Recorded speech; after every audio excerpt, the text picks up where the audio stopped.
नमस्कार, मैं अनुष्का और आप देख रहे हैं MV न्यूज .live। आपको बता दें कि सुशांत सिंह राजपूत का केस काफी रूप बदल चुका है। उसके बाद ये केस ड्रग्स केस में बदल गया, जिसमें एनसीबी ने काफी बड़े बड़े सेलिब्रिटीज से पूछताछ की। लेकिन एक बड़ी खबर सामने ये आ रही है कि एनसीबी ने मशहूर कॉमेडियन भारती सिंह के घर पे छापा मारा, जिसमें गांजा बरामद हुआ। लेकिन अभी इसके पीछे की सारी बात सामने नहीं आ सकी है और अभी कुछ भी कहा नहीं जा सकता।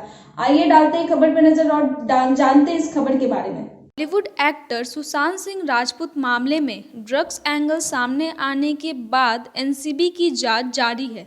इसी बीच एनसीबी ने जानी पहचानी कॉमेडियन भारती सिंह के अंधेरी स्थित घर पर छापा मारा है। अभी एनसीबी की कार्रवाई की ज़्यादा जानकारी सामने नहीं आई है। इसके पहले एनसीबी ने बॉलीवुड एक्टर अर्जुन रामपाल से भी पूछताछ की थी।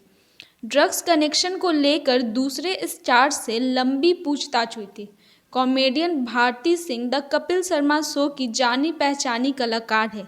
इस शो के हर एपिसोड में उनकी एक्टिंग देख दर्शक खूब इंजॉय करते हैं। इसी बीच एनसीबी की कार्रवाई से हड़कंप मच गया है। आखिर एनसीबी ने किस उद्देश्य से भारती सिंह के घर पर छापा मारा है, इसका खुलासा नहीं हो सका है।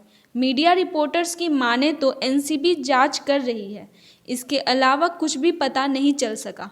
हालांकि आपको बता दें कि बॉलीवुड एक्टर सुशांत सिंह राजपूत की मौत के बाद बॉलीवुड के ड्रग्स कनेक्शन का खुलासा हुआ था। इसके बाद जांच में एनसीबी ने सुशांत सिंह राजपूत की गर्लफ्रेंड रही रिया चक्रवर्ती और उनके भाई सौविक चक्रवर्ती को गिरफ्तार भी किया था। इसके अलावा एनसीबी बॉलीवुड एक्टर दीपिका पादुकोण, सारा अली खान, अर्जुन रामपाल समेत कई लोगों से लंबी पूछताछ कर चुकी है। तो देखा आपने कैसे ये केस रुख बदलते गए। कभी ये केस सुसाइड केस तो कभी मर्डर केस, लेकिन अब ये केस एक ड्रग्स केस में फंस चुका है। लेकिन अभी इसके पीछे की सच्चाई सामने नहीं आई है। लेकिन तब तक के लिए ऐसे ही तमाम खबरों के लिए बने रहे हमारे साथ MVnews.live पे।